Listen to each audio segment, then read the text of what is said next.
You know that moment when your entire world just stops? When everything you thought was solid ground suddenly turns to quicksand beneath your feet. Yeah, that was me. 6 months before I found that lake, I was someone completely different. I had a name in the city. I had business cards with fancy titles. I had meetings that ran back to back and a calendar so full I couldn't remember the last time I just sat and breathed. And then, in what felt like a single catastrophic moment, though it was really a series of terrible decisions, bad timing, and even worse luck, it all came crashing down. The business I'd poured 7 years of my life into collapsed like a house of cards in a hurricane.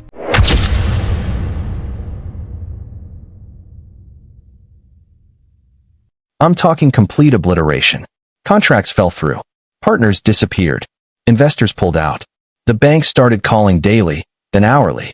My phone became this weapon of anxiety that I couldn't put down, but was terrified to look at. I remember the exact moment I knew it was over. I was sitting in my office. Well, it was barely my office anymore since I was 3 months behind on rent, staring at a stack of final notices painted in that aggressive red ink that screams failure in every language. My hands were shaking. Not from fear exactly. From this overwhelming sense of erasure. Like I was watching myself disappear in real time. The worst part? The silence that followed. When you're successful, everyone wants a piece of you. Your phone never stops. Your inbox is flooded. People want lunch meetings, coffee chats, networking opportunities. But the moment you fall, that noise stops. And what replaces it is this deafening, suffocating quiet. The kind that makes you question if you ever really existed at all. Friends stopped reaching out. Not because they were cruel, but because failure makes people uncomfortable. It's contagious. They don't know what to say, so they say nothing. And you're left in this void, wondering how you went from someone to no one so quickly. I tried to hold on. I really did. I took meetings that went nowhere. I pitched ideas that got polite nods and zero callbacks. I watched my savings account dwindle from something respectable to something embarrassing to something terrifying. I sold things. I downsized. I moved from my apartment to a friend's couch to eventually just leaving. I didn't tell anyone I was going. There was no one left to tell. I just packed what could fit in my truck, which wasn't much, and that hurt in its own way, and I started driving. No destination. No GPS route planned. Just away. Away from the city that had chewed me up. Away from the life that no longer wanted me. Away from the person I could no longer recognize in the mirror. I drove for hours. Then days. I stopped when I was too tired to continue, slept in parking lots and rest stops, and kept going when my eyes could focus again. I watched the landscape change through my windshield like I was watching someone else's life on a movie screen. The city buildings gave way to suburbs, then to small towns, then to farmland that stretched so far you could see the curve of the earth, and then I found it. Or maybe it found me. The lake. I wasn't looking for it. I had pulled off the highway looking for gas or food, or maybe just a reason to stop the endless driving. I took a wrong turn, or maybe it was the right one, depending on how you look at it, and ended up on this narrow road that wound through trees that seemed older than time itself. And then the trees opened up, and there it was. Massive. Still. Silent. This body of water that seemed to stretch into infinity, reflecting a sky so clear it looked like glass. No boats disturbed the surface. No jet skis carved through the water. No laughter echoed across the expanse. Just this profound, almost aggressive stillness. I pulled over and got out of my truck. My legs were stiff from driving, my back ached, and I probably smelled like regret and gas station coffee. But standing there, looking at that lake, something in my chest unclenched for the first time in months. It was beautiful, haunting almost, like a secret the world had forgotten. I stood there until the sun started setting, painting the water in shades of orange and pink and purple that seemed too vibrant to be real. And I thought, at least if I disappear here, it'll be somewhere beautiful. Dark thought. Yeah, but that's where my head was. I ended up staying that night. I parked my truck near the shore, rolled down the windows, and listened to absolutely nothing. No cars. No sirens. No city hum. Just the occasional whisper of wind through the trees and the gentle lap of water against the shore that I should have felt peaceful. But instead, I felt uneasy. There was something about the silence that felt wrong. Not threatening, exactly. Just off. Like walking into a room where everyone had just stopped talking. The next morning, I drove into the nearest town. And I used the word town generously. It was more like a collection of buildings that had agreed to exist near each other. A gas station that looked like it hadn't updated since the 1970s. A diner with a faded sign and windows that needed washing. A general store that sold everything from fishing tackle to canned beans. I went into the diner because I needed coffee and maybe some human interaction, even if it was just with a waitress taking my order. The place was nearly empty. Just an old man in the corner reading a newspaper and a woman behind the counter who looked at me with the particular suspicion small towns reserve for strangers. "Just passing through?" she asked, pouring coffee without me even ordering. "Something like that?" I said. She nodded like that answered some question I hadn't asked. "Most people do. Nothing here to stop for." I sipped the coffee. It was surprisingly good. "What about the lake?" Her expression shifted. Not quite a frown, but close. "What about it?" "It's beautiful. Seems like it could be something. Tourist attraction, maybe?" She actually laughed at that. Not mean, but genuinely amused. "Honey, people have been trying to make something of that lake for 30 years. Nothing sticks. Too far from everything. No infrastructure. Water's too cold for swimming most of the year. Fish aren't anything special. It's just there." Over the next few days, I heard variations of the same story from everyone I talked to. The lake was useless. A dead zone. People had tried building resorts, marinas, rental businesses. All failed. The town had given up on it being anything other than a nice view. But here's the thing about hitting rock bottom. You start seeing opportunities where everyone else sees obstacles. While they saw a failed tourist attraction, I started seeing something else. I spent days just sitting by that lake. I'd wake up in my truck, make instant coffee on a camping stove, and just sit. Watch. Think. I had nowhere else to be. Nothing else demanding my attention. For the first time in years, I had time. Too much time. The kind of time that either heals you or destroys you, depending on what you do with it. And in all that sitting and watching, I noticed things. The way the morning mist rose off the water like ghosts. The way the sunset turned the entire lake into liquid gold. The way the silence, once you stopped fighting it, became almost addictive. The way you could see stars at night, so clearly it felt like you could reach up and grab them. I started imagining it. Not as a tourist trap. Not as a marina or a resort. But as an experience. What if you could eat dinner in the middle of all this? Not beside it. In it. Surrounded by water and sky and silence. What if the isolation everyone saw as a problem was actually the point? The idea came slowly at first. Just fragments. Then it started building, piece by piece, until it was all I could think about. A floating restaurant. Right in the center of the lake. I said it out loud one night, sitting by my truck, and I actually laughed. It sounded insane. I had no money. No construction experience. No restaurant experience. I was a failed businessman living in his truck, barely holding on to his sanity.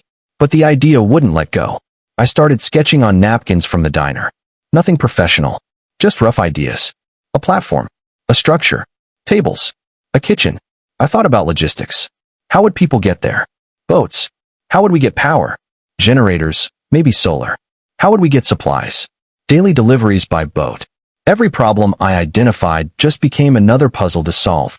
And for the first time since everything fell apart, I felt something I'd almost forgotten existed.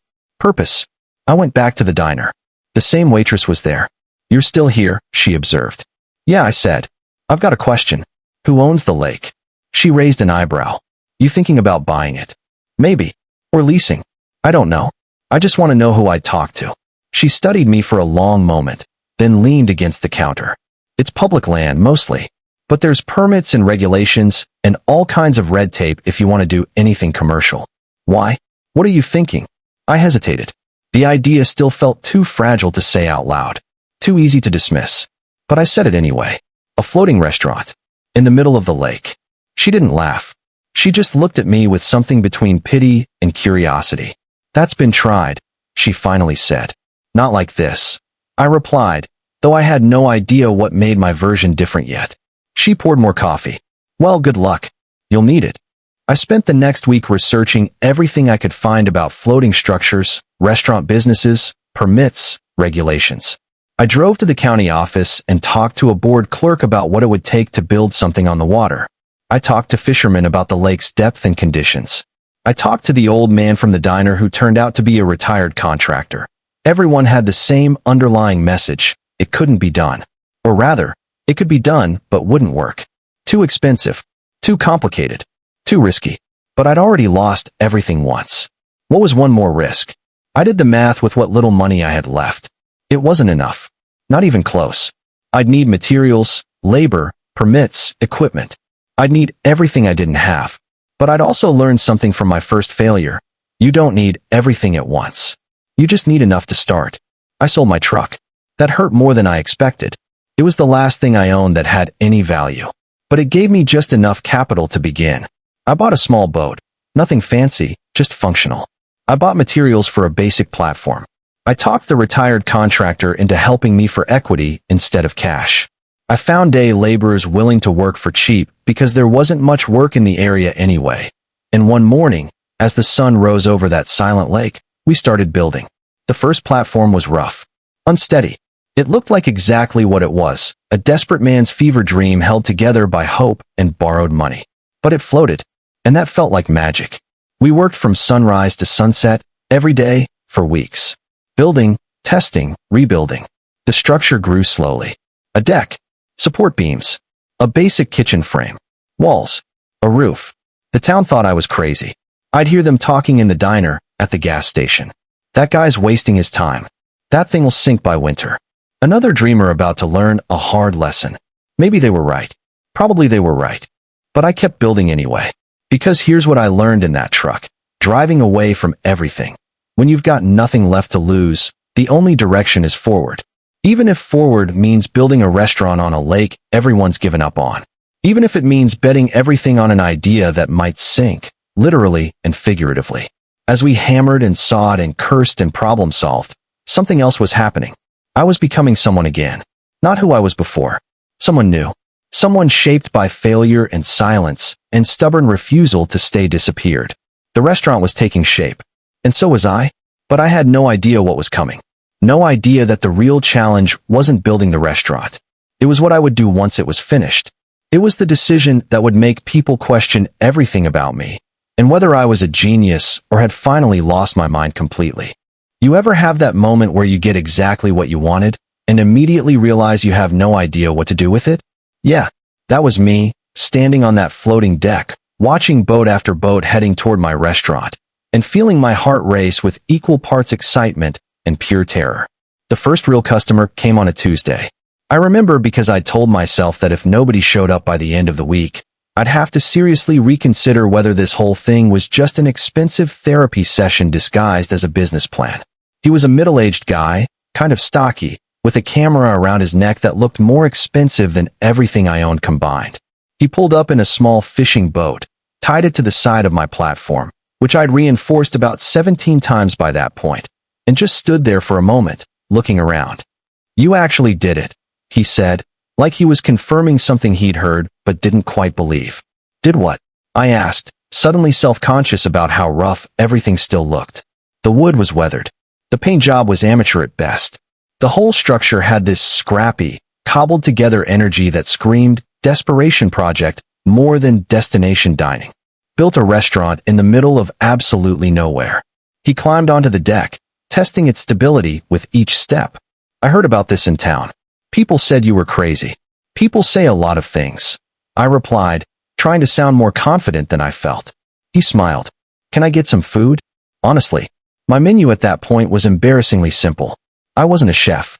I was a guy who could follow recipes and had learned to cook decent meals out of necessity. So I offered him what I had. Grilled fish I'd bought from local fishermen that morning, some vegetables, bread, basic stuff. But here's what I'd figured out during all those silent nights sitting by the lake. The food wasn't really the point. The experience was the point. He sat at one of my handmade tables, rough wood, uneven legs, nothing fancy, and I served him a plate that was good but not extraordinary. And I watched him eat in complete silence for about 10 minutes.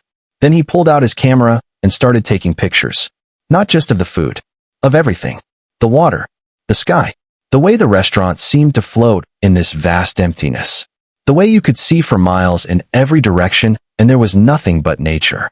"This is incredible," he said quietly, almost to himself. You can't get this anywhere else." He stayed for 2 hours. Not because the meal took that long, but because he didn't want to leave. He just sat there, watching the water change colors as the sun moved across the sky, and I could see something in his face I recognized. Peace. Or maybe escape. Same thing sometimes. When he finally left, he shook my hand and said, "I'm writing about this. People need to know about this place." I didn't think much of it at the time. I figured maybe he'd post something on social media, a few people would see it, and that would be that. I had no idea he was a travel blogger with over 200,000 followers. 3 days later, my phone, which had been basically silent for months, started buzzing nonstop. His article had gone live. And it wasn't just an article. It was this beautifully written piece about finding unexpected magic in America's forgotten spaces, with photos that made my scrappy floating restaurant look like some kind of mystical destination. The comments section exploded. "Where is this exactly? I need to go here immediately. This looks like something out of a dream. Adding this to my bucket list." Then someone found me on social media and tagged the location. Then someone else shared it. Then a local news station picked it up. Then a regional food magazine. Then one of those viral content pages with millions of followers. And just like that, my quiet little experiment became a thing. The first weekend after the article dropped, I had 12 boats show up. 12. I had seating for maybe 20 people comfortably, and I was running everything myself. Cooking, serving, cleaning, managing. I was completely overwhelmed. But I made it work. Barely. I cooked until my hands were covered in burns and cuts. I smiled until my face hurt. I stayed up until 3 in the morning cleaning and prepping for the next day. And people kept coming. They came from neighboring towns at first, then from neighboring states. I started seeing license plates from places I'd never been. People were driving hours, sometimes a full day, just to eat at this floating restaurant in the middle of nowhere. They'd arrive at the boat ramp, the only access point to the lake, and make their way across the water to find me. Some brought their own boats. Others rented from the small marina that had barely been surviving in town. Suddenly, that marina owner was making more money than he had in years, and he looked at me with this mixture of gratitude and suspicion, like he couldn't decide if I was his savior or about to steal something from him. The restaurant started making money. Real money. More than I'd made in the final year of my failed business. I hired help, local kids who needed work, people from town who'd written the place off initially, but now wanted to be part of something successful. I expanded the platform, added more seating, improved the kitchen, got better equipment, started developing an actual menu with the help of a retired chef from the city who'd moved to the area and was bored enough to take me on as a project. Within 3 months, I went from living in my truck to renting a small house in town. I went from scraping by to having a savings account again. I went from being nobody to being that guy who built the floating restaurant. People in town started treating me differently. The waitress at the diner, her name was Carol, I'd learned, started giving me free pie with my coffee. The guy at the gas station asked for business advice. The mayor invited me to some community planning meeting about economic development. I was becoming someone again. Not who I was before. Someone new. Someone who'd taken a crazy idea and made it real. But here's the thing about success. It brings problems you never anticipated. The crowds got bigger. And bigger. And bigger. By month 4, I had boats lined up waiting for tables. People were making reservations weeks in advance. I had a wait list that seemed to grow faster than I could work through it. And that's when the tension started. Because there was only one boat ramp. One single access point to the entire lake. And everyone, my customers, local fishermen, the few people who actually lived on the lake, weekend kayakers, everyone had to use the same ramp. At first, it was just inconvenient. A little crowded on weekends. Some waiting to launch boats. Nothing terrible. But as my restaurant got more popular, the ramp became chaos. Cars lined up down the road. Boats waiting to launch. People arguing over who was there first. The ramp wasn't designed for this kind of traffic.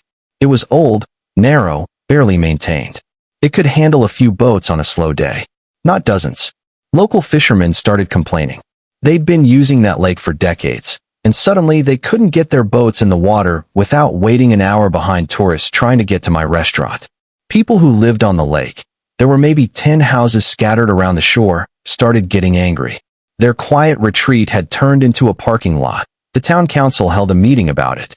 I wasn't invited, but I heard about it. People were split. Half the town loved what I'd done for the local economy. The marina was thriving. The diner was packed. The gas station was selling more fuel than ever. Money was flowing into a place that had been slowly dying for years.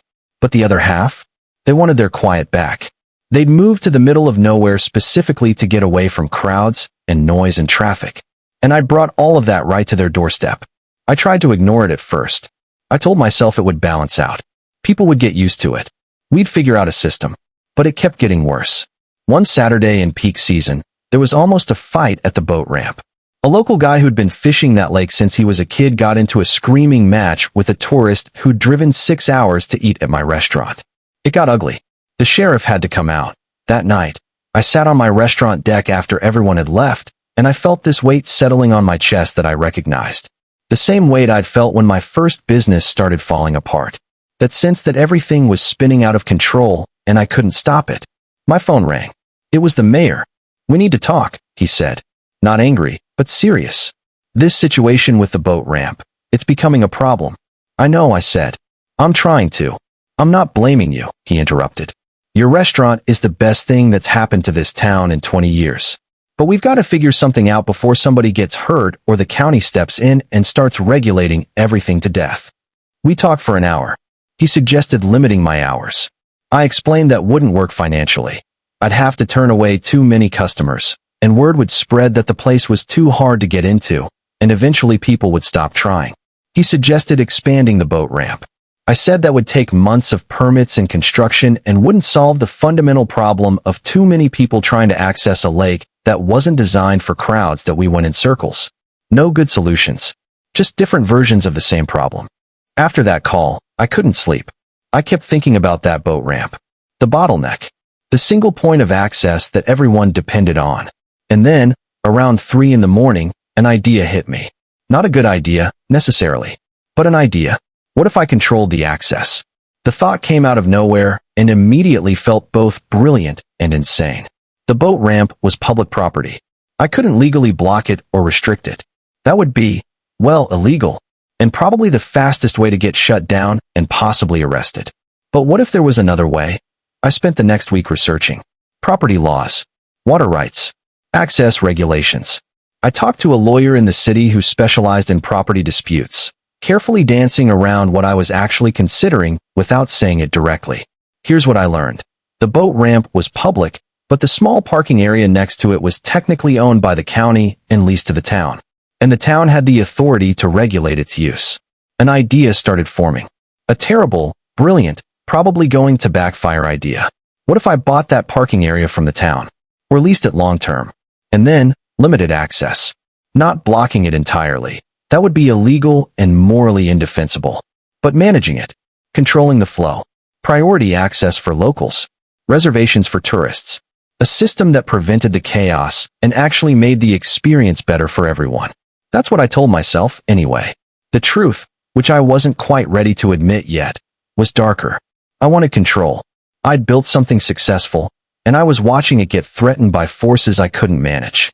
And deep in my gut, in that place where ambition lives next to desperation, I wanted to protect what was mine, even if it meant becoming the villain. I approached the mayor privately, laid out my proposal, offered the town a significant amount of money for a long-term lease on the parking area adjacent to the boat ramp, explained my plan for managing access, making it sound as reasonable and community-focused as possible. He was skeptical. "You're talking about restricting public access to a public lake." "I'm talking about managing it," I corrected. "People can still access the lake. They'll just need to coordinate. Make reservations. It'll actually be better. No more fights. No more chaos. Safer for everyone. And you'll control who gets access and when." "The town will," I said, which was technically true in the lease structure I was proposing, even though we both knew I'd be the one actually making the decisions. He sat back in his chair, studying me. "You know this is going to make people angry." "Some people," I agreed. "But it'll make more people happy. The locals who are tired of the chaos. The tourists who'll appreciate having a guaranteed, organized experience. The town, which will get revenue from the lease and still benefit from the economic boost my restaurant provides." I could see him calculating. The town was broke. Always had been. The money I was offering wasn't life-changing, but it was significant. And I knew he was also thinking about the next election, About being the mayor who brought prosperity to a dying town versus being the mayor who let it slip away because he couldn't manage a boat ramp. "Let me talk to the council," he finally said. The council meeting was contentious. I wasn't there, but I heard about it. People yelled. Arguments erupted. The town was genuinely divided. But in the end, money talks. Especially in a place that doesn't have much of it. The lease was approved.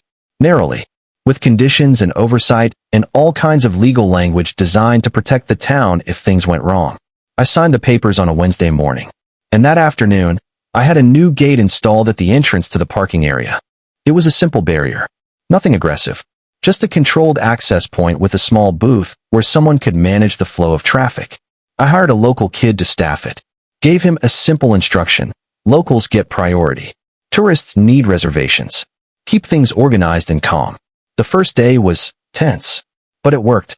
The chaos disappeared. Boats launched in an orderly fashion. No fights. No yelling. People actually seemed relieved to have a system. I told myself I'd done the right thing. Solved a problem. Made things better. But that first weekend, I saw a family get turned away because they didn't have a reservation. They'd driven 4 hours, and my gate attendant politely, but firmly told them they couldn't access the lake.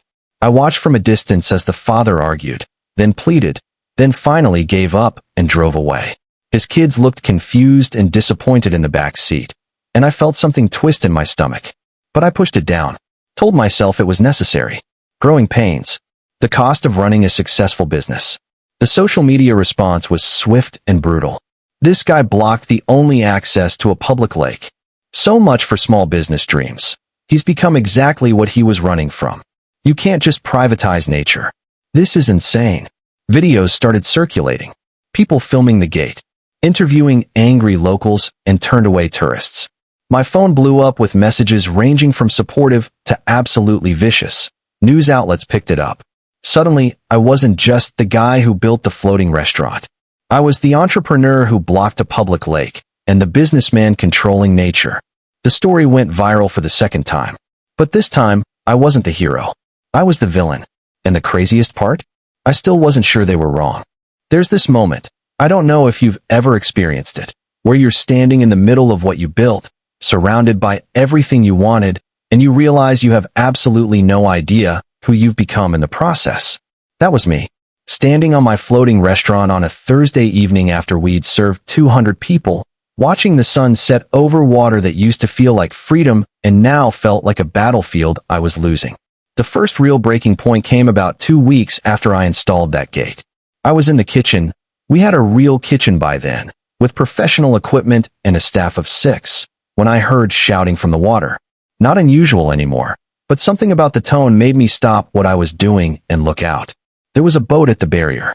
A small fishing boat, old and weathered, with an even older man standing in it, gesturing angrily at my security guy. Yeah, I had security now, which should have been my first clue I'd crossed some kind of line. I recognized the old man. His name was Frank. He'd been fishing that lake since before I was born. I'd seen him dozens of times in those early days when the lake was still quiet. Always gave him a nod. Sometimes he'd nod back. One of those silent acknowledgments between people who understood the value of solitude. Now he was screaming at a 22-year-old kid in a high-vis vest about needing a reservation to fish in waters he'd been fishing for 40 years. I walked out to the edge of my platform. "Frank," I called out. "It's okay, let him through." The security kid looked confused. I'd given him strict instructions about the system, but Frank didn't even acknowledge me. He just stared at me across the water with this look of absolute disgust, then spat into the lake and turned his boat around. He never came back. And somehow that hurt more than all the angry social media comments combined. The videos from that day spread fast. Not just Frank's confrontation, but dozens of others. People filming the barriers from their boats. Families being turned away. The gate at the parking lot with cars backed up down the road. The narrative shifted completely. I wasn't the underdog entrepreneur anymore. I was the corporate villain. The guy who'd commodified nature. Who'd taken something public and beautiful and turned it into something exclusive and controlled. The death threats started around then. Not many, but enough to make me start looking over my shoulder. Enough to make me hire actual security, not just a traffic manager. Enough to make me wonder if this was all worth it. My phone became a weapon again. just like in the old days when my first business collapsed. Except now, instead of creditors and angry partners, it was journalists wanting statements, influencers looking for controversy, lawyers sending cease and desist letters I didn't fully understand. The town council called an emergency meeting. This time, I was definitely invited. Required to attend, actually. I walked into that community center, same place where they'd approved my lease just months earlier, and the energy had completely changed. These were people I'd been having coffee with, people who'd congratulated me, people who'd benefited financially from what I'd built. Now they looked at me like I was a problem that needed solving. The mayor opened the meeting with this carefully neutral tone that made it clear he was distancing himself from our previous partnership. We need to discuss the current situation with lake access and find a solution that works for everyone. Everyone clearly didn't include me. For 2 hours, I sat there while people talked about me like I wasn't in the room. The economic benefits I'd brought versus the social costs. The legal gray areas. The PR nightmare. The potential liability for the town. Carol from the diner, who'd been giving me free pie, stood up and said, "I appreciate what he's done for business, I really do. But my nephew got turned away from fishing last weekend." Fishing. Something his grandfather taught him on that lake. That's not right. Others nodded. More stories. More grievances. I'd become the symbol of everything people hate about gentrification and commercialization and outsiders coming in and changing things. Finally, they let me speak. I stood up, and honestly, I didn't have a prepared statement. I was exhausted, emotionally drained. So I just told the truth. I didn't do this to hurt anyone. I came here with nothing, less than nothing, and I saw potential where everyone else saw emptiness. I built something people wanted. You've all seen the revenue reports, the tourism numbers. This town was dying. Now it's not. That happened because I took a risk everyone said was crazy. I paused, looking around the room at faces that ranged from sympathetic to hostile. But I also didn't anticipate this. Any of this. The crowds, the tension, the chaos. And when it started getting out of control, I tried to manage it the only way I knew how, by creating structure. Maybe I went too far. Maybe the barriers were a mistake. But sitting here listening to you all talk about me like I'm some villain, I need you to understand something.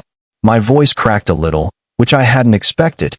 I'm just a guy who lost everything and tried to build something new. I'm not a corporation.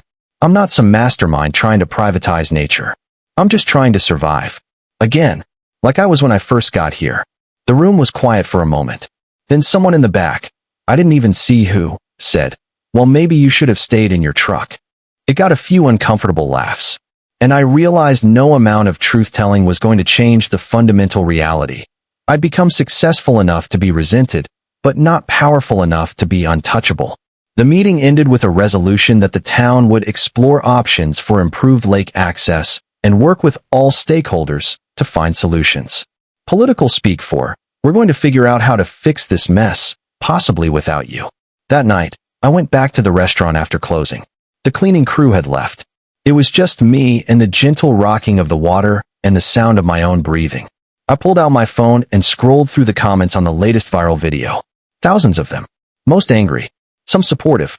All having opinions about my life, my choices, my character, based on 30-second clips and clickbait headlines. Then I did something I hadn't done in months. I called my old business partner, the one from my first failed company. We hadn't spoken since everything collapsed.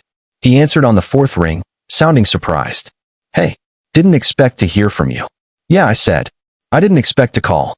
Silence for a moment. Then, I saw the videos. The restaurant thing. "Looks like you're having a rough time." I laughed, but it came out bitter. "That's putting it mildly." "You know what's funny?" he said. "Back when our company went under, you kept saying we failed because we didn't adapt fast enough. Couldn't keep up with changes in the market. Remember?" "I remember." "Well, looks like you're dealing with the opposite problem now. You adapted maybe too well. Built something so successful it broke the system around it that I hadn't thought about it that way." "So what do I do?" He was quiet for a long moment. "Honestly, I don't know. But I learned something from watching our company die. Sometimes the thing you build outgrows the space it was meant for. And you've got to decide, do you scale it down to fit, or do you tear everything down and rebuild bigger? We talked for another hour. About failure, success, and the weird space between them. About how reputation gets built and destroyed. About whether any of this was worth it. After we hung up, I sat there until sunrise, just thinking. The authorities came back 3 days later. County officials this time, with actual legal documents. Not shutdown orders. Not yet, but notices of violation, required remediation, mandatory compliance reviews. The barriers had to come down. The gate system had to be modified to ensure reasonable public access. I had 30 days to submit a revised plan that balanced my business needs with community rights. Or they'd revoke everything. The permits. The lease. All of it. I hired lawyers. Real ones this time, not just the local guy who handled basic contracts. They cost more than I was making in a week, but I didn't have a choice. We spent 2 weeks drafting proposals. Systems for managing access that didn't require physical barriers. Scheduled time slots that reserved certain hours for local use. Reservation systems that guaranteed tourists could plan their visits without monopolizing the lake. It was complicated, expensive, and honestly, even with all the planning, I wasn't sure it would work. But I also realized something during those 2 weeks of late-night strategy sessions and document reviews. I didn't want to fight anymore. Not with the town.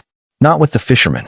Not with the families who just wanted to enjoy a lake without jumping through hoops. I called another community meeting. Voluntary this time. I invited everyone. The mayor, the council members, local residents, regular customers, even Frank, though he didn't show up. I stood in front of about 60 people in that same community center and did something I should have done months earlier. I apologized. Not a corporate apology. Not a strategic one. A real one. I screwed up, I said simply. I built something beautiful, and then I got scared of losing it. And in trying to protect it, I became exactly the kind of person I used to hate. The kind who puts profit over people. Control over community. I explained the new system we were proposing. Showed them the numbers. How we could manage traffic without excluding anyone. How locals would get guaranteed access. How we'd limit my restaurant capacity to match what the infrastructure could reasonably handle. It means I'll make less money, I admitted. Significantly less. And maybe that's how it should be. Maybe I got too big too fast, and this is the correction. People asked questions. Hard questions. Skeptical questions. But they listened. Actually listened, which was more than I'd gotten in weeks. The end. Carol from the diner stood up. I've got a question. Why should we trust this new system when the last one you created caused all these problems? Fair question. I thought about it for a moment. Because this time, I'm not creating it alone. I'm proposing we form an access committee, half local residents, half business representatives. They oversee the system. They adjust it when problems come up. They hold me accountable. I built this restaurant, but I don't own the lake. None of us do. So we manage it together, or it doesn't work for anyone. It wasn't a perfect answer, but it was honest. The vote wasn't unanimous, but it passed. We had a path forward. The new system launched on a Monday morning 6 weeks later. No barriers, no gates, just schedules, communication, and a committee that met every week to address issues as they came up. Did it work perfectly? No. There were still complaints, still tension, still people who thought I'd gotten away with something, or people who thought I'd given up too much. But the chaos stopped. The anger cooled from boiling to simmering. Boats moved in and out without fights. Locals fished. Tourists ate. Life found a rhythm again. My restaurant stayed successful. Not as explosively viral as before, but steady. Sustainable. I made enough to pay my staff well, keep the quality high, and actually sleep at night without anxiety attacks. And slowly, very slowly, I started being able to look at myself in the mirror again without flinching.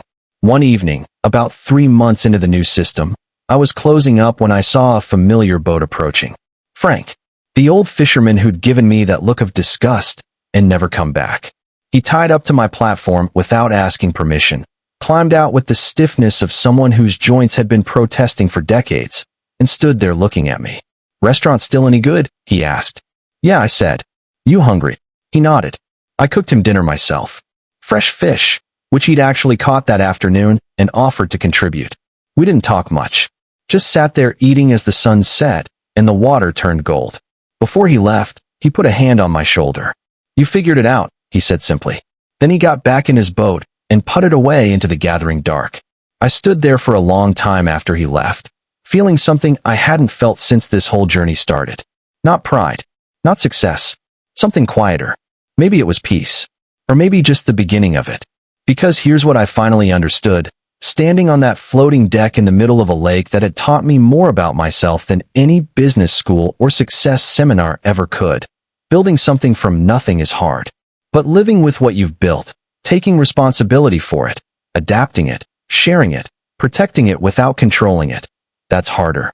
Success isn't just about having the vision. It's about having the wisdom to know when your vision needs to change. I came to this lake broken, desperate, with nothing but an idea and a refusal to stay disappeared. I built something real, something that mattered, something people talked about and traveled for and fought over. And in the process, I learned that the hardest part of getting what you want isn't the building. It's figuring out what you're willing to sacrifice to keep it, and what you absolutely refuse to sacrifice, no matter what. For me, that line turned out to be community. Connection. The very things that made this place worth building in the first place. My floating restaurant still sits in the middle of that lake. It still glows at night, like something out of a dream. People still come from miles away to eat there, to experience something they can't find anywhere else. But now, so do the locals. Now, Frank fishes in the mornings and sometimes stops by for coffee. Now, families from town bring their kids to watch the sunset from my deck. It's messier than my original vision. More complicated. Less completely under my control. But it's also more real. More human. More sustainable. And some nights, when I'm closing up and the water is still and the sky is infinite, I think about that version of me who first arrived here, broken, desperate, running from failure. I wish I could tell him that it gets easier. But the truth is, it just gets different. You trade one set of problems for another. One kind of pressure for a different kind. One version of yourself for another. And if you're lucky, really lucky, you end up building something that's bigger than your ego, stronger than your fear, and valuable enough that you're willing to share it instead of hoarding it. That's not the story I thought I'd be telling when I started this journey. But it's the one I'm living. And somehow, that's enough.